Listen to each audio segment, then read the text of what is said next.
নবনী ও তার দাদিমা বাস করত এক ছোট্ট কুঠিরে। নবনীর বিয়ে হয় দূরের এক গ্রামে। একদিন বলছিলাম কি, গোলায় তো ধান তোলা হয়ে গেছে, আমায় কটা দিন বাপের ভিটে নায়র যেতে দেবে? দাদিমার তো বয়স হয়ে গিয়েছে, তাকে দেখার জন্য যে মনটা বড্ড পোড়ায়। নায়র যাবে কি যাবে না তা আমি কি জানি? আমার বাবাকে জিজ্ঞেস করো, তিনি যেতে বললে চলে যাও। খাওয়ার সময় আমার এত কথা ভালো লাগে না। দাও, 2 হাতা ভাত দাও। তোমার বাবা তো দুর্গায় গেছেন সওদার কাছে, আমি তার আগেই ফিরে আসবো। আসলে কাল রাতে দাদিমাকে নিয়ে একটা খারাপ স্বপ্ন দেখেছিলাম, তাই মনটা আর কিছুতেই মানছে না। বয়স হয়েছে, কোনো একদিন চলে যাবে। এত এত কথার কি আছে বুঝি না। বেশি কথা বললে একদম বাপের বাড়ি দিয়ে আসবো।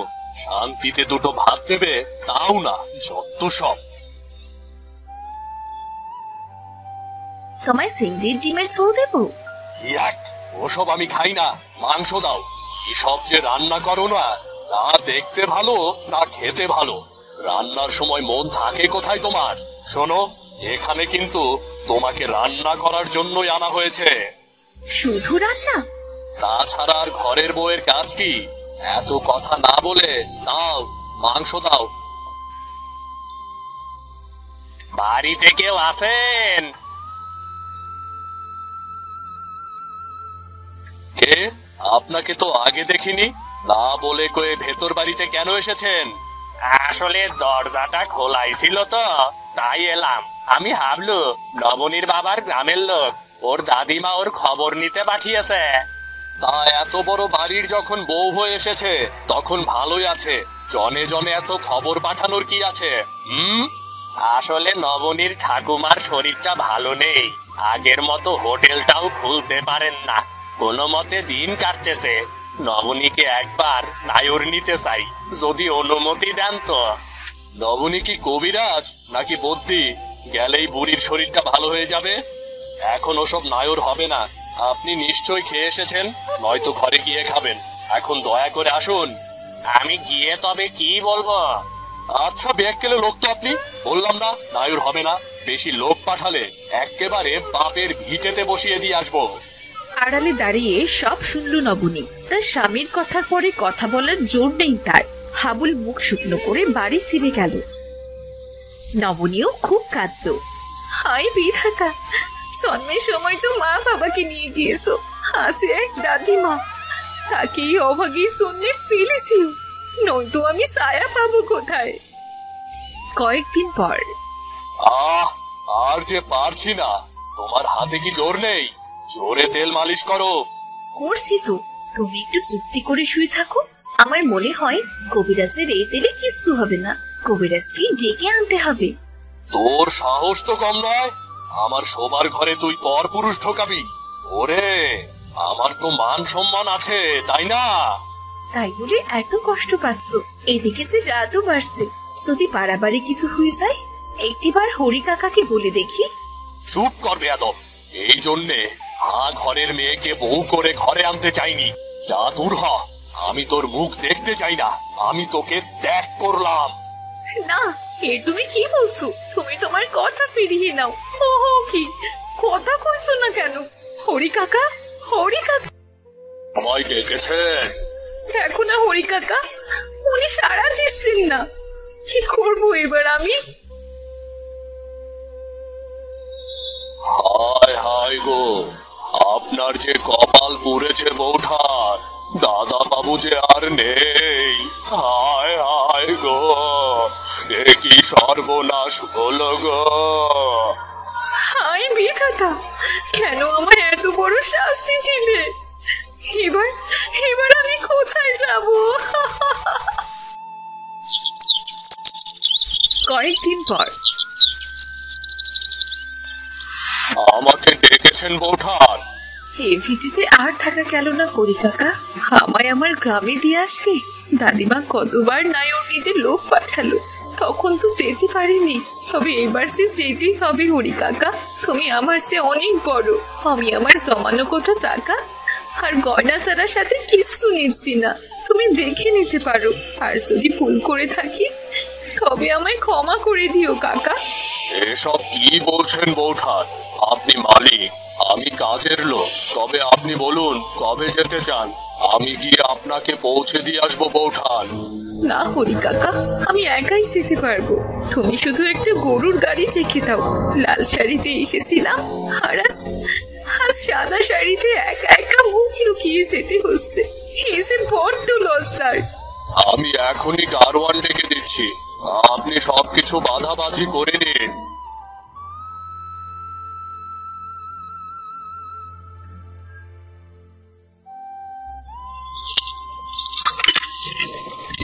হাতে একটি পোটলা নিয়ে 2 বছর পর বাপের ভিটা এলো নবনী। দাদিমা তখন দাওয়ায় মাদুর বিছিয়ে শুয়েছিলেন। দাদিমা, নবনী কে? নবনী এলি? এলাম গো দাদিমা, সব খুঁড়িয়ে একেবারে তোমার কাছে চলে এলাম। আমার যে সব শেষ হয়ে গেছে গো দাদিমা। উনি হঠাৎ বুকের ব্যাপতে চলে গেলেন। সংসারটা আমি আর আগলে রাখতে পারলাম না দাদিমা। কেউ চিরকাল বেঁচে থাকে না রে বুবু। যার যখন ডাক আসবে তখনই তাকে যেতে হবে। কাঁদিস নে, যা হাত মুখ ধুয়ে নে, আমি তোকে দুটো খেতে দিচ্ছি। এই সময় তুমি বাড়িতে কেন? তোমার খাবারের দোকানটার কি হয়েছে? আমার বয়স হয়েছে, আর জিনিসপত্রের যে আগুন দাম। আমি একা মানুষ, আর পেরে উঠি না। শরীরে এত লোকের রান্নার ধকল নেবার জোর নেই। দোকান বন্ধ, জমানো কটা টাকা আছে, ও দিয়েই দিন চালাচ্ছি। তা বললে কি আর হয়? এখন তো আমিও আছি, দুজনের কেমন করে চলবে বলো তো? হ্যাঁ, আমার কাছেও সামান্য কিছু টাকা আছে, কিন্তু চিরকাল তো আর জমানো টাকায় চলবে না। তাহলে তাহলে কি করবি? কি আর করব, কাজ বলতে তো শুধু রাতেই জানি দুটো। আবার না হয় নতুন করে খাবারের দোকানটাই খুলবো। তাতে কি আর লাভ হবে? গ্রামে এখন দোকানের অভাব নেই রে। ওসব বড় বড় দোকান রেখে আমাদের এই ভাঙা দোকানে কে আসবে? ডুবে যাবার ভয় করলে তো হবে না দাদিমা। যখন অথই পাথরে নেমেছি তখন সাতটি পার হতে হবে, নয়তো ডুবে মরবো। দেখা যাক না কি হয়।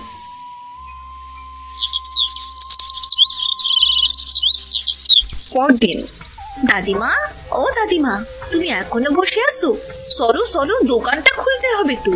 তুমি দোকানটা খুলে বসো, আমি বাজার করে নিয়ে আসি। আজ কি রাতবি রে বুবু? দেখি বাজারে কি পাওয়া যায়, হাতে যে একদম সময় নেই।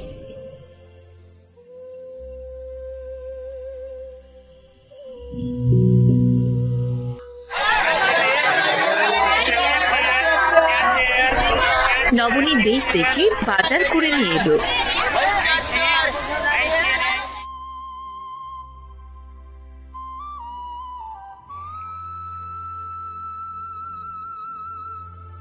বউ দিদি!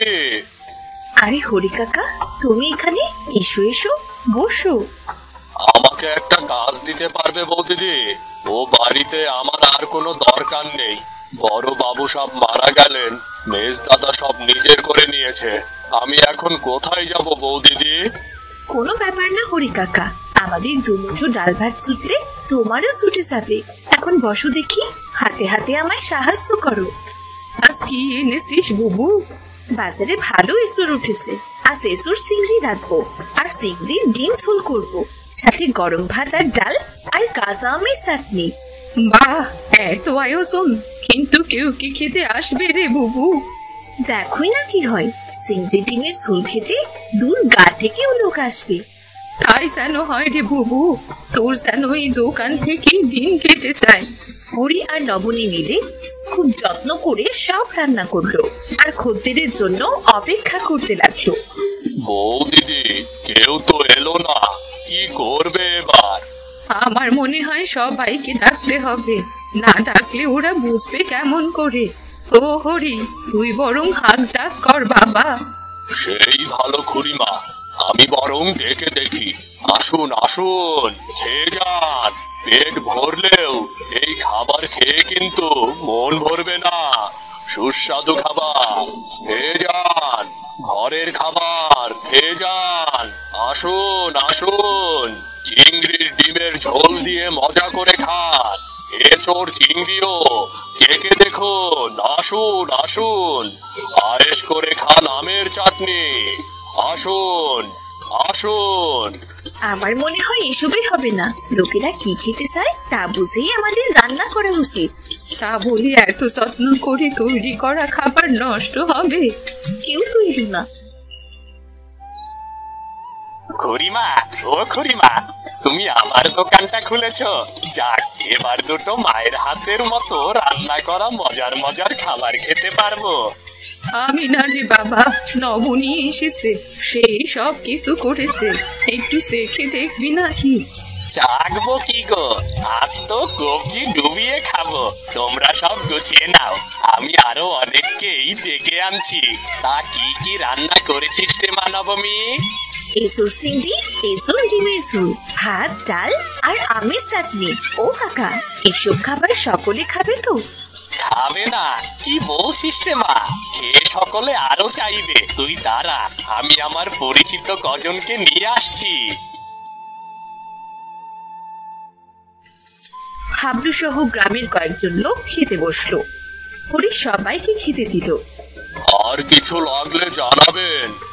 আহা, আরো দুটো ভাত দাও ভাইয়া, সাথে চিংড়ির ডিমের ঝোল। আহ, কি ভালো খেতে। আরো চাই, চিংড়ির ডিমের ঝোল আরো চাই, প্রতিদিন চাই। বেশ, তাই হবে।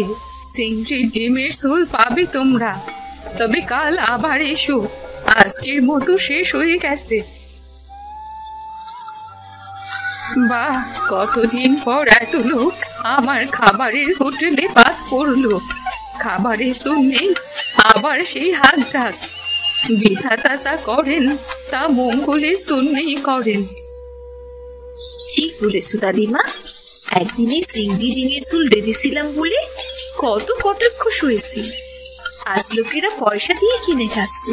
তুমি যাই বলো দাদিমা, এমন রান্নাই সকলে খেতে চায়। ঠিক বলেছো বৌদিদি। অনেক কথা হয়েছে, এখন সকলে বসো, সবাই একসাথে চিংড়ির ডিমের ঝোল দিয়ে ভাত খেয়ে তবেই ঘরে ফিরবো। কাল আবার কত কাজ বলো তো? হ্যাঁ হ্যাঁ, ঠিক কথা, চলো খেয়ে নিয়ে আসা। আজকের মতো খেয়ে হলে দোকানটা কিন্তু বড় করতে হবে।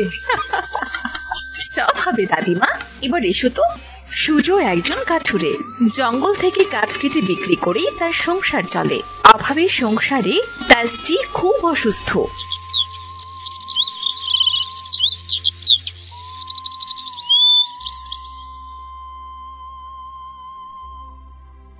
বাবা বের হলে বুঝি?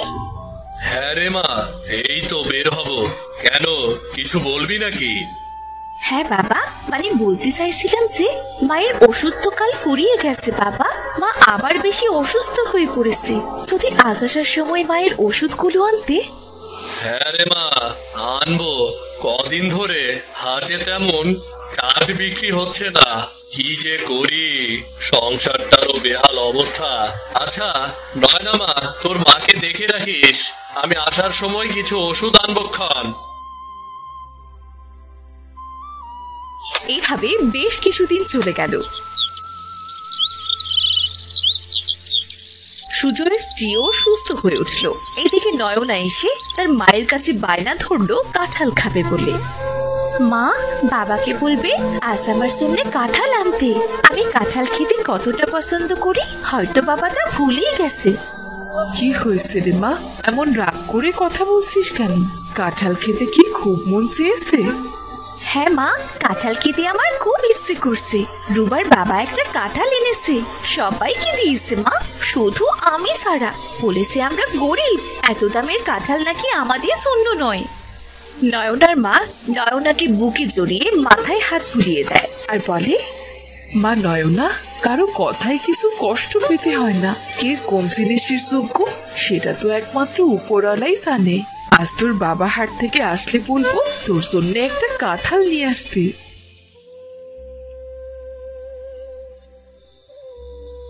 গিন্নি, গিন্নি, ও গিন্নি, আমাকে এক গ্লাস জল দাও তো। হ্যাঁ আসছি। কি গো, আজ তোমার মুখটা এমন শুকিয়ে কেন আছে গো? কি হয়েছে? গিন্নি, হাটে 2-3 মাসের মধ্যে আর কোনো কাঠ বিক্রি হবে না। কি করে সংসার চালাবো আমি, কিছুই তো বুঝতে পারছি না। এত ভেবো না তো, যে কোনো একটা ব্যবস্থা ঠিকই হয়ে যাবে। তুমি যাও, হাত মুখ ধুয়ে এসো, আমি খাবার খেতে দিচ্ছি। এমন সময় নয়না তার বাবার কণ্ঠ শুনতে পেয়ে ঘর থেকে বলে, ও মা, মা, বাবা এসেছে নাকি? বাবাকে কাঁঠাল আনার কথা বলতে ভুলো না কিন্তু মা। কাঁঠাল খেতে চাইছে মেয়েটা, কিন্তু আমি কাঁঠাল। ও কিছু না, তুমি যাও, হাত মুখ ধুয়ে এসো। বাচ্চাদের কথায় সবসময় কান দিতে নেই। গিন্নি, মেয়েটা আমার যে খুব কাঁঠাল পছন্দ করে এটা কিন্তু আমি ভুলিনি। কাঁঠালের যে দাম, হাত টানাটানির জন্য আর আনতে পারিনি। তুমি এসব নিয়ে চিন্তা করো না তো, আমি মেয়েটাকে বুঝিয়ে বলবো। পরদিন সুজয় হাঁটতে হাঁটতে জঙ্গলের উদ্দেশ্যে বের হয়। অনেকদিন আগে জঙ্গলে বেশ কিছু কাঁঠাল গাছ দেখেছিলাম। আজ হঠাৎ মনে পড়লো গিয়ে একবার দেখি, যদি একটা কাঁঠাল পাই তবে মেয়েটাকে অন্তত একটা কাঁঠাল খাওয়াতে পারবো। সুজয় জঙ্গলের ভেতর ঘুরে ঘুরে হঠাৎ কাঁঠাল গাছ দেখতে পায়। এই তো সেই কাঁঠাল গাছগুলো। এত কাঁঠাল! সৃষ্টিকর্তার অশেষ কৃপা, আমি তো এখান থেকে কাঁঠাল নিয়ে হাটেও বিক্রি করতে পারবো। যাই, আজ একটা কাঁঠাল নিয়ে যাই। মেয়েটা আমার কাঁঠাল দেখলে খুব খুশি হবে।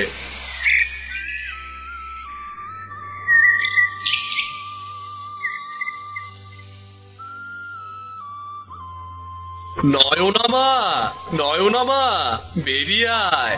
দেখ মা, দেখ কাঁঠাল এনেছি রে। ও মা, এত বড় কাঁঠাল! বাবা, তুমি এত বড় কাঁঠাল এনেছো? মা দেখো না, বাবা কত বড় কাঁঠাল এনেছে। হ্যাঁ গো, তুমি এত টাকা কোথায় পেলে শুনি?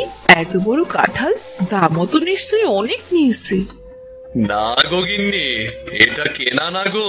জঙ্গলের ভেতরে অনেক গাছ আছে, সেই গাছে অনেক কাঁঠাল ধরেছে, সেখান থেকে একটা এনেছি গো।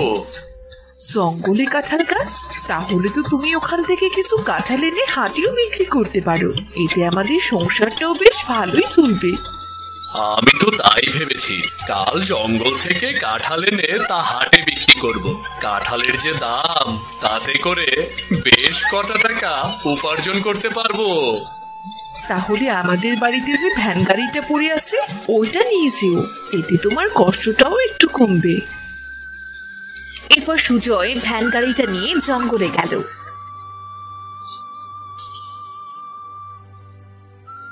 সে বেশ কিছু কাঁঠাল পেড়ে হাটে বিক্রি করতে গেল। এই কাঁঠাল, কাঁঠাল ভাই, কাঁঠাল নিয়ে যান। খুব মজার কাঁঠাল, খুবই সুস্বাদু কাঁঠাল। যে খাবেন হাত চাটতে চাটতে কাল আবার আসবেন কাঁঠাল নিতে। কাঁঠাল, কাঁঠাল নিয়ে যান, কাঁঠাল। দেখতে দেখতে সেখানে বেশ কিছু মানুষ এসে একটা একটা করে কাঁঠাল নিয়ে যায়। দাদা, আমাকে ওই কাঁঠালটা দাও। তা দাম কত দিতে হবে?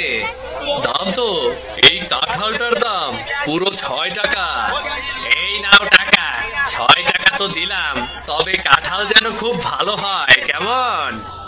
হবে দাদা, হবে, খুব ভালো হবে। এই একটা কাঁঠাল খেলে কাল আবার আসতে হবে, বলে দিলাম। এভাবে সুজয় জঙ্গল থেকে পাকা কাঁঠাল এনে হাটে বিক্রি করে। একদিন যখন সে জঙ্গলে কাঁঠাল কাটতে গেল, কদিনে তো গাছের কাঁঠাল সব বিক্রি হয়ে গেল, আর আছে মাত্র 3টি গাছ। এরা 3টি গাছ একসাথে দেখতে খুব সুন্দর। আজ থেকে কয়দিনে 3 গাছের কাঁঠাল কেটে আমি বিক্রি করব। আমার গাছের ফলগুলো কেটো না, খুব ব্যথা পাচ্ছি। দয়া করো, আমার সন্তানদের উপর দয়া করো। এভাবে মায়া কান্না করছে কে? কোথা থেকে আসছে এই কান্নার শব্দ? আমি গো কাঠুরে, আমি কাঁঠাল গাছ গো। দয়া করে আমায় কেটো না, আমাদের দয়া করো কাঠুরে। ও মা, কাঁঠাল গাছ আবার কথা বলতে পারছে? কিন্তু এটা কিভাবে সম্ভব? আমি কি এগুলো সত্যি দেখছি নাকি? হ্যাঁ গো, সব সত্যি। আমার সাথে এই দুটো কাঁঠাল গাছ দেখছো, এরা আমার সন্তান। আমি মায়াবী রাজ্যের মায়াবী কাঁঠাল গাছ। আমি যখন খুব ছোট্ট ছিলাম তখন একটা পাখি ভুল করে আমার মুখে করে এই জঙ্গলে ফেলে যায়, আর তখন থেকে আমি এখানেই আছি। ও আচ্ছা, ঠিক আছে। মায়াবী কাঁঠাল গাছ, আমি তোমাদের থেকে কোনো কাঁঠাল কাটবো না। তোমাদের কষ্ট দিয়ে তোমাদের থেকে কোনো ফল আমি নিতে চাই না। কাঁঠাল গাছ জাদু করে একটা ছোট্ট সোনার কাঁঠাল দিয়ে বলে, তুমি খুব ভালো গো কাঠুরে, তোমার ব্যবহারে আমি খুবই সন্তুষ্ট হয়েছি। এটা মায়াবী রাজ্যের মায়াবী কাঁঠাল। তুমি রোজ রাতে চাঁদের আলোয় এই কাঁঠালটি রাখলে আকাশ থেকে কাঁঠালের বৃষ্টি নামবে। তোমায় কাঁঠাল নিতে কষ্ট করে আর জঙ্গলে আসতে হবে না। কাঁঠালের বৃষ্টি? কাঁঠালের আবার বৃষ্টি হয় নাকি? হ্যাঁ গো কাঠুরে, হ্যাঁ, মায়াবী জিনিসের সব কিছু সম্ভব। আজ তুমি বাড়ি ফিরে যাও, এতেই তোমার সকল জিনিসের অভাব পূরণ হবে। সুজয় খুশি মনে জঙ্গল পেরিয়ে রাস্তা দিয়ে হাঁটতে হাঁটতে বাড়ি ফিরে এলো। কি গো, তোমার আবার কি হলো? মনটা আজ এত খুশি খুশি লাগছে যে? আজ কি কাঁঠাল বেশি বিক্রি হলো? না গো গিন্নি, আজ যে আমার সব থেকে খুশির দিন। শুধু রাত হবার অপেক্ষা করতে হবে। রাত হবার অপেক্ষা করতে হবে মানে? শোনো তাহলে। বিকেল গড়িয়ে সন্ধে হলো, আকাশে চাঁদের আলো দেখা গেল। তখন সুজয় ও তার স্ত্রী ও মেয়ে এসে উঠোনে দাঁড়ালো। সেখানে সোনার কাঁঠালটি রাখতে চাঁদের আলোয় উজ্জ্বল রশ্মি মিলিত হয়ে নামতে লাগলো কাঁঠালের বৃষ্টি। মা গো মা, কি চমৎকার কাঁঠালের বৃষ্টি! কখনো গল্পও শুনিনি, আজ তা নিজের চোখে দেখছি। কাঁঠালের বৃষ্টি, এবার তোমরা থেমে যাও।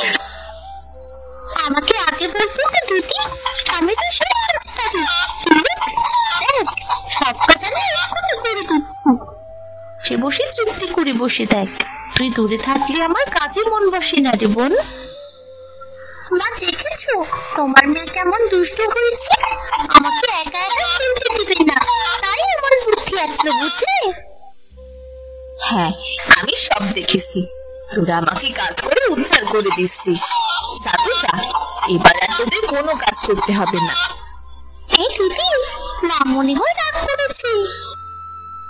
হ্যাঁ রে, আমারও তাই মনে হলো। মা, তুমি কি আমাদের উপর রাগ করলে?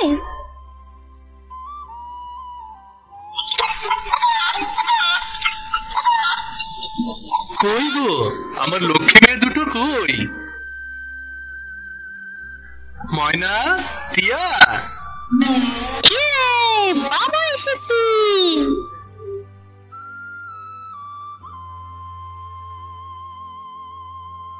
আমার লক্ষ্মী মেয়ে দুটো।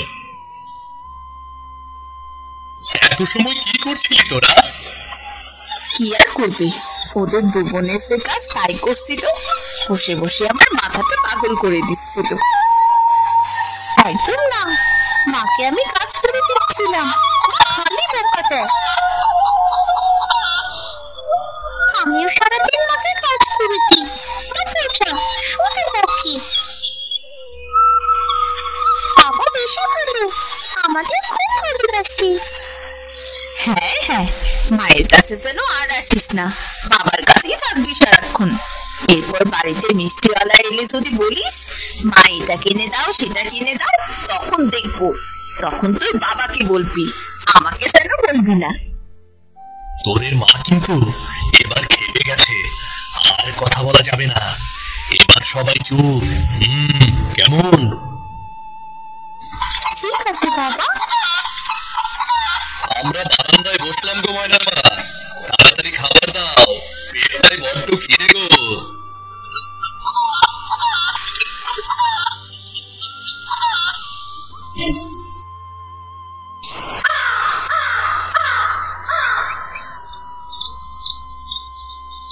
কি গো, চললো বুঝি?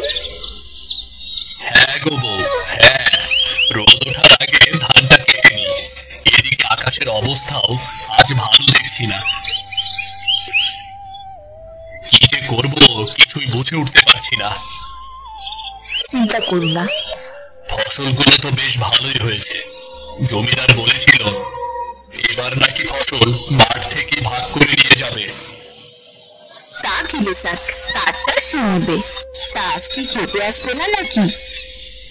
না গো বউ, আজ আর খেতে আসতে পারবো না। মেয়ে দুটোকে দিয়ে খাবার পাঠিয়ে দিও কেমন? আচ্ছা বেশ। কত কষ্টের ফসল, এত কষ্ট করে ফসল চাষ করে জমিদারকে অর্ধেক ফসল দিয়ে দিতে হয়। গরিব মানুষের না আছে জীবনের মূল্য, আর না আছে কষ্টের মূল্য।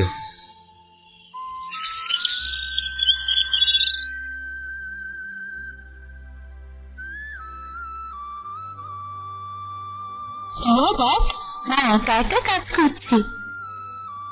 কাল রাতে মাকে বলেছিল না শরীরটা ভালো না।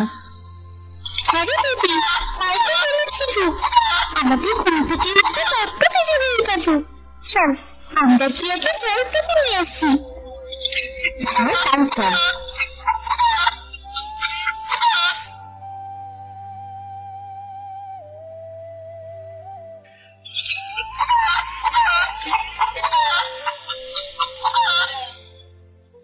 কিরে, তোর ঘুম থেকে উঠলি? উঠে কষে নিয়ে কোথায় চললি? এই তো মা, জল আনতে যাচ্ছি। তারা দুগুণ রাতের জন্য খাবার নিয়ে মাছি গেল। মাছি গিয়ে দেখলো, জমিদার মশাই, আপনি আমার বাবার সাথে এমন ব্যবহার কেন করছেন? যে যেমন তার সাথে তেমনই ব্যবহার করতে হয়। ছোট লোকের দল আবার আমার কাছে কৈফিয়ত চাচ্ছে। ছোট লোকের দল যেন কোথাকার। আপনি কত টাকা পাবেন যে আমার বাবার সব ফসল নিয়ে যাচ্ছে? তোর বাবার কাছে 2000 টাকা পাবো। এখন তো ফসল দিচ্ছি, এরপরে তোদের ভিটে বাড়ি নেব।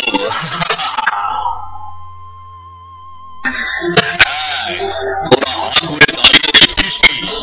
ফসলগুলো তোল আমার গাড়িতে। আপনার ফসল কিনে নেব না, আজ বিকেলের ভেতর আপনার সব টাকা আমরা পরিশোধ করে দেবো। বাবা, কিরে রতন,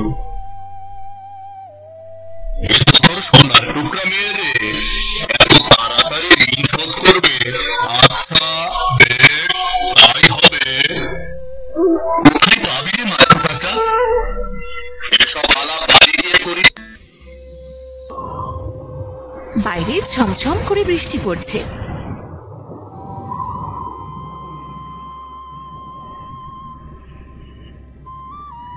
রতনের বউ তাকে এক বাটি মুড়ি দিয়েছে। রতন এক মুঠো মুড়ি মুখে দিয়েই চিৎকার করতে শুরু করলো। হায় হায় রে, আমার কপালের মতো এই মুড়িও জলে ভিজে নেতিয়ে গেছে গো।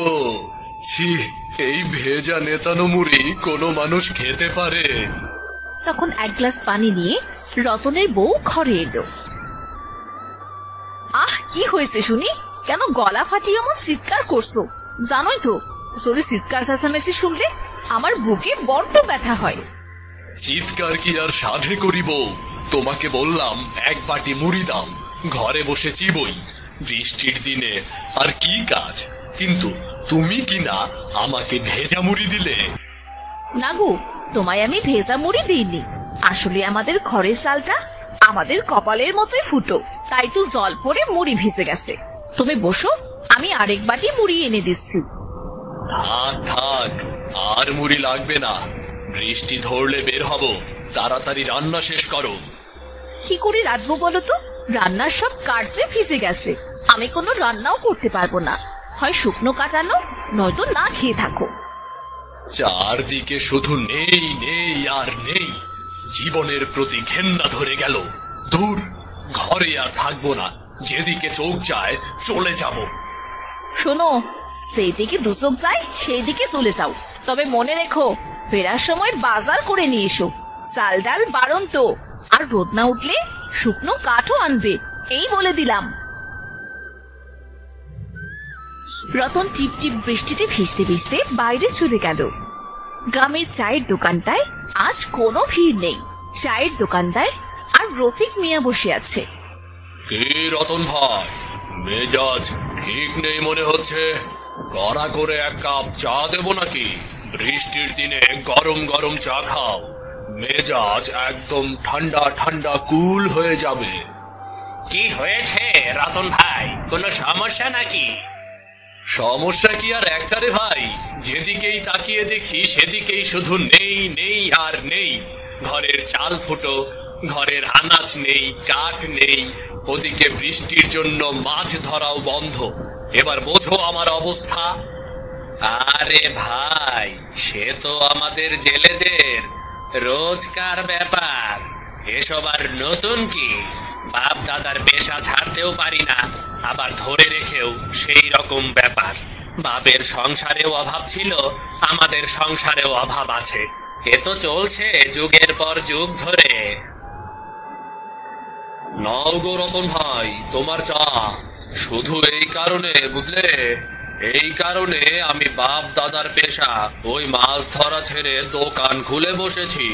তবে তাতে যে খুব একটা লাভ হচ্ছে তা কিন্তু নয়। আর আমার মা কি বলে জানো? মা বলে বাপ দাদার পেশা ছাড়লে পূর্বপুরুষেরা রুষ্ট হবে, তাদের কোপে পড়লে গোলা ওঠা হয়ে মরতে হবে। না না, দিনের পর দিন এমনি করে চলতে পারে না, কিছু একটা উপায় বের করতেই হবে। এই নাও ভাইয়া তোমার চায়ের পয়সা, আমি চলি। এই বৃষ্টির মধ্যে এমন জমজমাট আড্ডা রেখে কোথায় চললে? আজ একটা হেস্ত নেস্ত করেই ছাড়বো।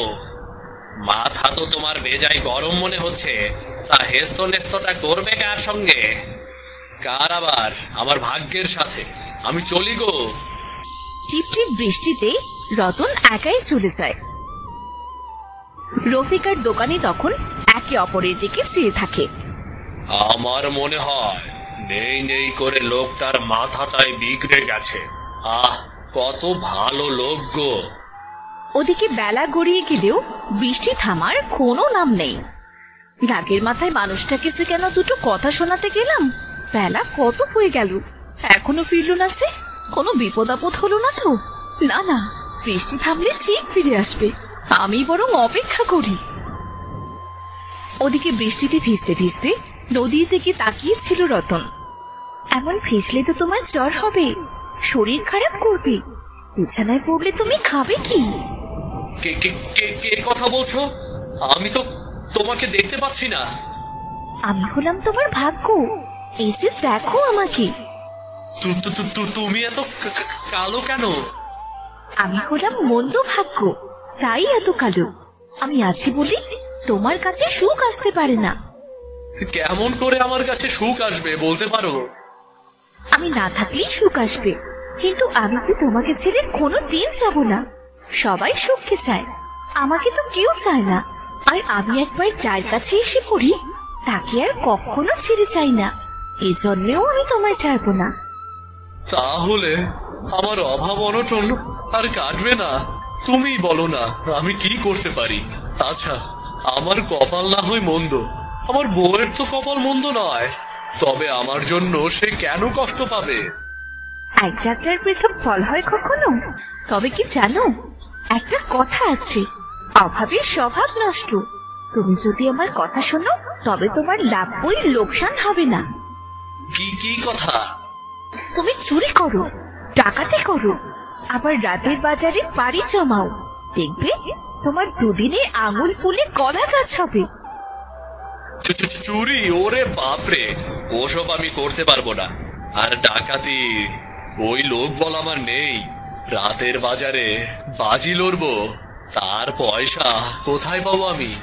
আর বাজি যে জিতবই তার কি কোনো কথা আছে নাকি? তোমাকে আমি সাহায্য করব, তুমি চলো আমার সাথে, আমি তোমাকে দুপুরে সোনার বল দেব। বলছো কি গো, সোনার বল? তার যে বেজায় দাম, কিন্তু তুমি তা পাবে কোথায়? আরে আমি সব জানি, এই বল যে লুকিয়ে রেখেছিল সে 2 যুগ আগেই মারা গেছে, আর যারা এই বলের সন্ধানে এসেছিল তারা হারানো কুয়োতে হারিয়ে গেছে। হারানো কুয়ো? সে আবার কি? তুমি তো কিছুই জানো না। হারানো কুয়োতে একবার কেউ প্রবেশ করলে সে আর কখনো ফিরে আসে না। চলো, আমি তোমায় সেই পথে নিয়ে যাচ্ছি। ওদিকে রতনের বউ বৃষ্টির দিনে ধানের জমিতে কিছু কই মাছ ধরে, আর তারপর রাস্তার পাশের বড় একটি মানকচু নিল। কটা কই মাছ পেয়েছি, লঙ্কা আর সর্ষে ফোড়ন দিয়ে ঝাল করে রাখবো, আর এই কচুটা ভালো করে কষিয়ে দিব। গরম ভাতের সাথে জমে যাবে একদম। তাড়াতাড়ি রান্না করতে হবে, মানুষটা যে ফেরার সময় হয়ে গেল। সকালে কেন যে রাগ করলাম। যাই যাই, ঘরে ফিরে যাই। ভাবি, আপনি তো বেজায় গুণী। মাছ ধরেছেন, কচু তুলেছেন, বাহ, আজ তো বাজার খরচা বেঁচে গেল। আরে, এ আবার এমন কি? ছেলের বউ জলের মাছ তুলতে পারবো না, এ আবার হয়? তা আপনার বন্ধু, মানে আমার ঘরের মানুষটি কোথায়? কোথায় যেন গেল। আপনি ভাববেন না, আমরা গৃহস্থ মানুষ, পেটে টান পড়লে ঠিকই ঘরে ফিরবো। আপনি বরং ভালো করে রান্না করে রাখুন। ঠিক বলেছেন, তবে তাকে দেখলে ঘরে পাঠাবেন, বলবেন আমি তার খোঁজ করেছি। ঠিক আছে ভাবি। ওদিকে ভাগ্যের কথা মতো রতন একটি কুয়ার কাছে এলো। এই যে কুয়োর ডান দিকটা দেখছো, ওখানকার মাটি সরিয়ে দেখো, পাবে দুটো সোনার বল। সেই বল দিয়ে বাজি লড়লে তোমায় আর কেউ কখনো হারাতে পারবে না। ঠিক আছে। রতন সোনার বল দুটো তুলে নিল, ইচ্ছে করে একটি বল সে কুয়োর নিচে ফেলে দিল। হায় হায়, কি সর্বনাশ হলো! একটি সোনার বল কুয়োতে পড়ে গেল। বলি, ও ভাগ্য বিধাতা, যাও না, আমার বলটি তুলে এনে দাও। যাচ্ছি, তোমাকে দিয়ে কোনো কাজ হয় না। দুর্ভাগ্য এবার বুঝি পিছু ছাড়লো। আমাকে টেনে তুলো, শুনতে পাচ্ছ? আমি কেন তোমাকে টেনে তুলবো? তুমি তো বলেছো এটা হারানো কুয়ো, এতে একবার কেউ প্রবেশ করলে আর আসতে পারে না। তার মানে তুমি আমার সঙ্গ ছেড়ে দিলে? হায় হায়, আমি ভেবেছিলাম তোমার অভাব দিয়ে তোমাকে অসৎ মানুষ বানাবো, আবার চালিয়েছি আমি চড়িয়ে গেলাম।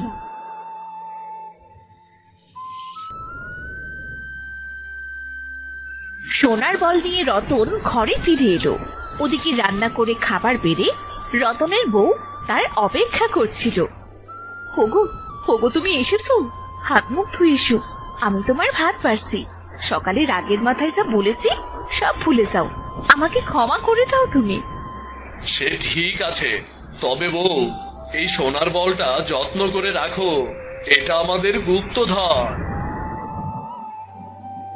ও মাগো, এত সোনা, এটা তুমি কোথায় পেলে গো? আমার ভাগ্য বিধাতা দিয়েছে। আজ থেকে আমাদের আর কোনো অভাব থাকবে না। জীবনে অনেক কষ্ট করেছি, কিন্তু আর না, তোমাকে আমি রাজরানী করে রাখবো। সে হবে, আগে খেয়ে নাও তো, এসো বসো।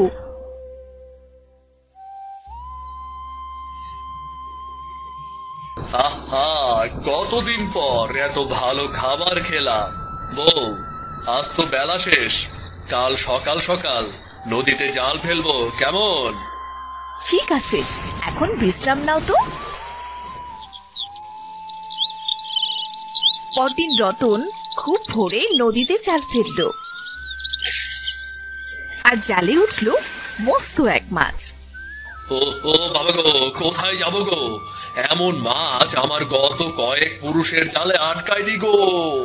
তবে কি সত্যি আমার দুর্ভাগ্যের দিন শেষ হলো নাকি? বড় মাছটি অনেক টাকায় বিক্রি হলো। রতন ঘরের জন্য বাজার আর বউয়ের জন্য শাড়ি নিয়ে ফিরল। বউ, ও বউ, কোথায় গেলে গো? দেখে যাও। রান্না হয়ে এলো, তুমি খাবে তো? এসো। সেসব পরে, এই নাও বাজার। এত বাজার? তুমি এত টাকা কোথায় পেলে গো? আজ অনেক বড় একটি মাছ পেয়েছি বউ, বেজায় তার দাম। এই টাকা কটা রাখো, ঘরের চালটা সারাই করে নেব। আর এই নাও তোমার জন্য নতুন শাড়ি। তুমি খুব ভালো গো। বিধাতা চিরকাল কাউকে কষ্টে রাখেন না। এতদিনে বিধাতা তোমার ভাগ্য বদলে দিল। তারপর রতন সুখে দিন কাটাতে লাগলো। আজ বাড়িতে সন্ধ্যের আগে ফিরতে পারবো না রে। জমিদারের অনেকগুলো খেতে কাজ করতে হবে আজকে আমাকে। করিম মাঠে চলে গেল। সেতু পেঁপে গাছটিতে জল দিয়ে বাড়ির সব কাজ গুছিয়ে প্রতিদিনের মতো মিতুদের সাথে খেলতে চলে গেল। ওই দেখ, সেতু আসছে। কিরে, তুই আজ এত দেরি করে আসলি কেন? বাড়ির সব কাজ গুছিয়ে আসবো তো। পলাইকে আজও মুচি বানালি? শোন, একদম আমাকে মুচি বলবি না সেতু। এবার তোকে ধরে দেব কিন্তু আমি। ধরে দেখা? ধরতে তো পারবি না, রোজ রোজ মুচি হোস। নে নে, এবার কর, আর সবাই কিছু। অনেক বেলা হয়েছে, আর খেলতে হবে না। বিকেলে আবার আসিস এখানে।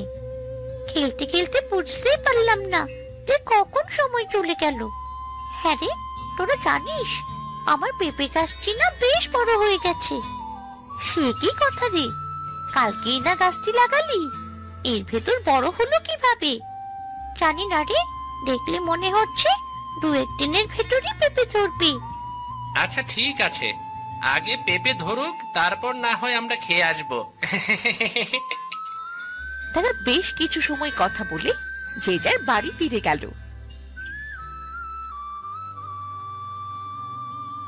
নবাবের বাচ্চা নবাব আজ বাড়ি ফিরলেও সারাদিন খাওয়া দাওয়া বন্ধ সব। লোকটা সেই সকালে মাঠে গেছে, এত বেলা হলো খাবারটা দিয়ে আসতে পারলো না। ইস, বাবার খাবারের কথা তো আমি ভুলেই গিয়েছিলাম। এবার মায়ের সামনে কোন মুখে দাঁড়াবো? মা তো আমায় আস্ত রাখবে না আজ।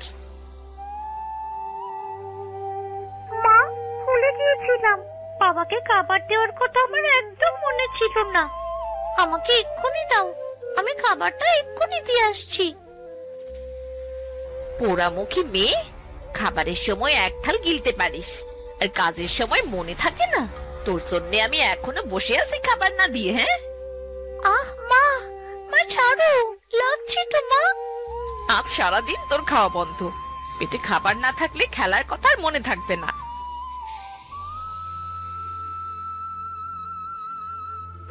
মা তো আমাকে আগে কত ভালোবাসতো, কিন্তু এখন এখন আমার সাথে কেন এমন করে? আমার যে খুব খারাপ লাগে, মাকে সেটা বোঝে না। বিকেলে মন খারাপ করে করিম মাঠ থেকে বাড়ি ফিরে এলো। গিন্নি, ও গিন্নি, আমাকে একটু জল দাও। এই নাও বাবা, তোমার জল। তোমার মন খারাপ কেন বাবা? মরণ ছাড়া যে আর কোনো পথ খোলা নেই রে মা। জমিদার কাল থেকে খেতে কাজ করতে যেতে নিষেধ করেছে। কি যে করব কিছুই ভেবে পাচ্ছি না। কেন, হঠাৎ করে ওই জমিদারের আবার কি হলো?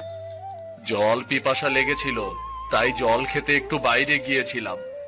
এমন সময় জমিদার খেতে এসে দেখে আমি খেতে নেই, তাই মনে করেছে আমি কাজে ফাঁকি দিচ্ছি, তাই কাজে যেতে মানা করেছে। আজকের টাকাটাও দিল না। চিন্তা করো না বাবা, দেখবে তোমার কাজের একটা ঠিক ব্যবস্থা হয়ে যাবে। হ্যাঁ রে মা, কাল থেকে আবার অন্য কাজের সন্ধানে যেতে হবে।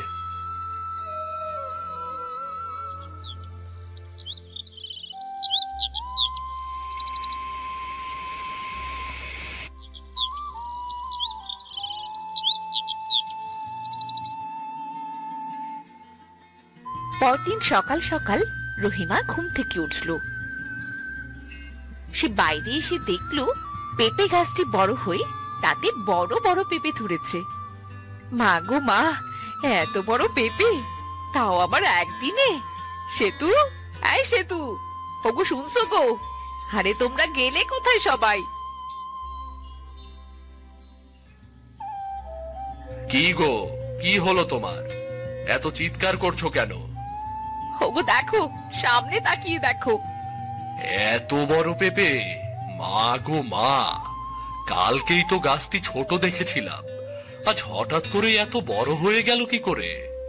ঠিক সেরকম পেঁপে যেমনটি খেয়েছিলাম ওই জঙ্গলে। বাবা, তোমার গাছ নিয়ে আর কোনো চিন্তা করতে হবে না। আজ বরং এই পেঁপেগুলোই হাটে বিক্রি করে এসো। ঠিক বলেছিস মা, এত বড় বড় পেঁপে দেখলে যে কেউ পেঁপে কিনবে। একটা থাক বাড়িতে খাবার জন্য। রনি ওর নানা বাড়ি থেকে আসলে পরে কাটবেনি, আর বাকিগুলো বিক্রি করে আসি। হ্যাঁ, একটা রেখে দাও। খোকা সেদিন পাকা পেঁপে খাবার জন্য খুব বায়না করছিল। ও তো কালই বাড়ি চলে আসবে, আসলে সবাই একসাথে খাবো। একটু বেলা হলে গাছ থেকে পেঁপেগুলো পেরে হাটে বিক্রি করতে নিয়ে গেল।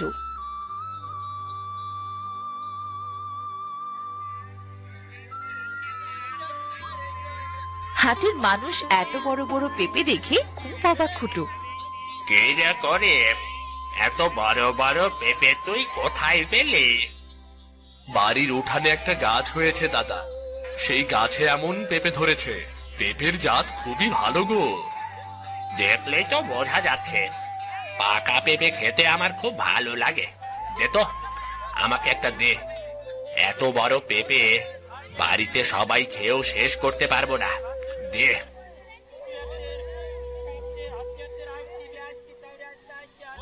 করিমের কাছ থেকে যেই পেঁপে কিনতে আসছিল তারা সবাই খুব অবাক হচ্ছিল। এত বড় পেঁপে দেখে সবাই আগ্রহ করে কিনছিল। দেখতে দেখতে করিমের সব পেঁপে বিক্রি হয়ে গেল। বেশ কিছু টাকার পেঁপে বিক্রি করলাম। এবার এই টাকা দিয়ে বড় বাজার থেকে পাইকারি দামে সবজি কিনে এনে এখানে বিক্রি করব। এতে আমার সংসারটা বেশ ভালোভাবে চলে যাবে।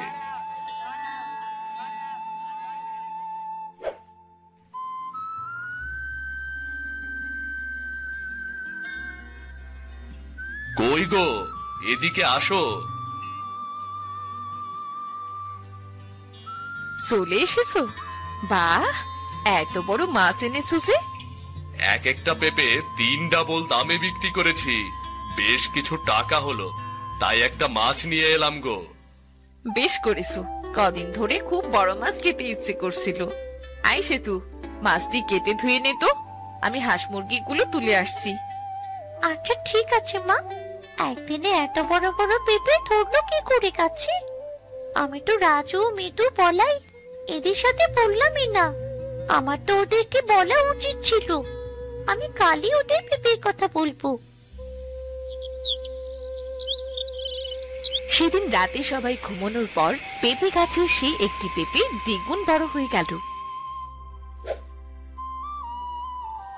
কাজ করতে করতে তো আমার পেঁপের কথা মনেই নেই। আজ ওদের সবাইকে ডেকে আনবো, সবাই মিলে একসাথে পেঁপেটি কেটে খাবো।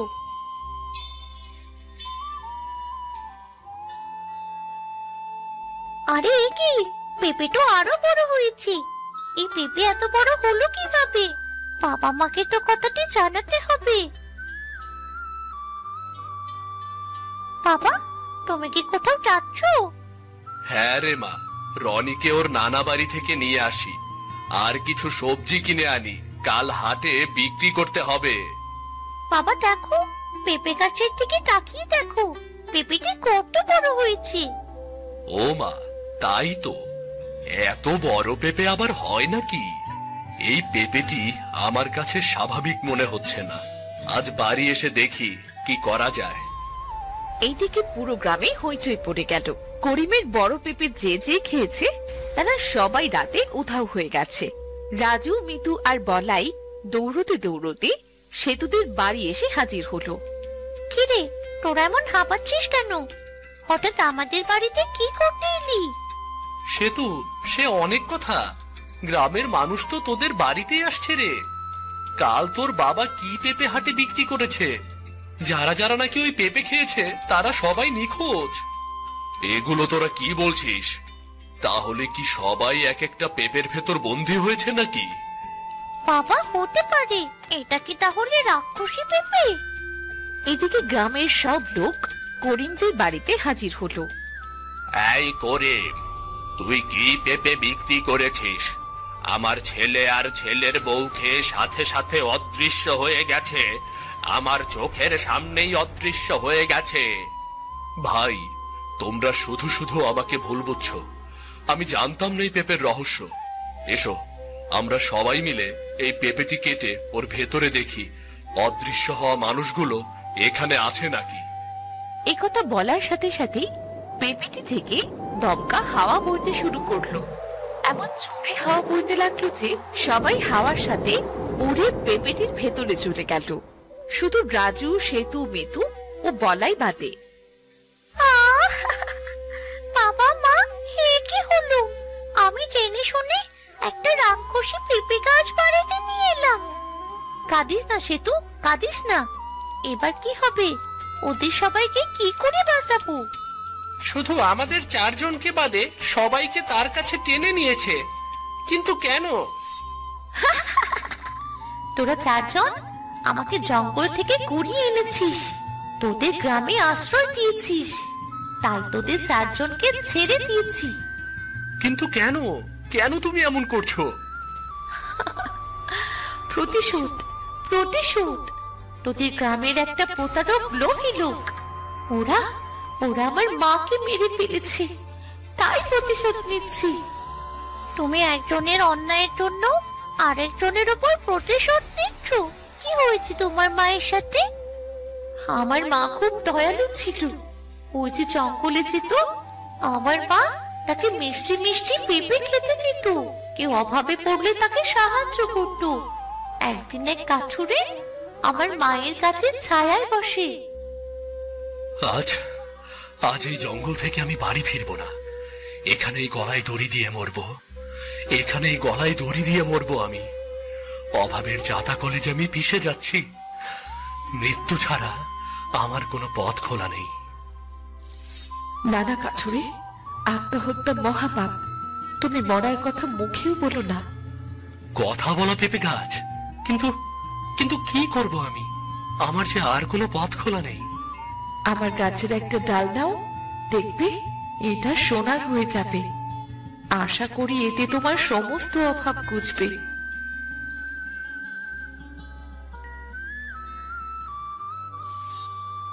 ধন্যবাদ তোমাকে পেঁপে গাছ, অনেক ধন্যবাদ। দয়ালু এই পেঁপে গাছের কথা গ্রামের এমুখ থেকে ও মুখে দ্রুত ছড়িয়ে পড়ল, আর তারা পেঁপে গাছের সমস্ত ডালগুলো ভেঙে নিয়ে পেঁপে গাছটিকে নিঃশেষ করে দিল। পারলাম না, এটিকে রক্ষা করতে আর পারলাম না। মানুষ জাতি যে এত লোভী হতে পারে, আগে জানলে কখনোই উপকার করতাম না। এবার এবার যে আমার মৃত্যু অনিবার্য। এরপর থেকে পেঁপে গাছটি শুকোতে শুকোতে এক সময় মারা যায়। আসলে পেঁপে গাছের সাথে যা হয়েছে তা খুব খারাপ হয়েছিল, কিন্তু অন্যায়ের শাস্তি তো আর সাধারণ মানুষ পেতে পারে না, বলো? এই পৃথিবীতে আমার বাবা মা ছাড়া আর কেউ নেই। দয়া করো পেঁপে, দয়া করে আমার বাবা মাকে ছেড়ে দাও। না না, আমি কাউকে ছাড়বো না।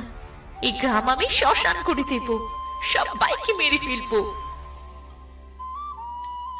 শান্ত হ বাছা, শান্ত হ, ছেড়ে দে সবাইকে।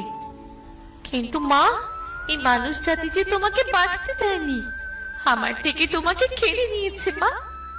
সব মানুষই তো আর সমান হয় না রে মা।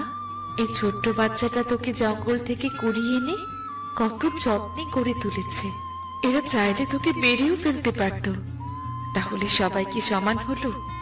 কিন্তু মা, আর কোনো কিন্তু নয় রে বাবা। ক্ষমতার মতো মহৎ গুণ সবার হয় না। ক্ষমা করা খুব মহৎ একটা কাজ। তুই এদের শাস্তি দিলে আমি খুব কষ্ট পাবো। তোমার কথাই যে আমার কথা মা, আমি এদের সবাইকে মুক্ত করে দিচ্ছি।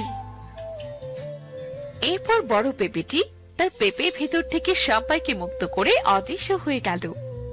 ছোট বাচ্চারা, তোদেরকে অনেক ধন্যবাদ। তোদের জন্য আজ প্রাণে বেঁচে গেলাম রে। আসলে আমরা মানুষ জাতিটা খুব লোভী। যে উপকার করে তাকে আমরা নিঃশেষ করে ফেলি। এখানে পেঁপে গাছটির কোনো দোষই ছিল না, আমরা মানুষেরাই খারাপ ছিলাম।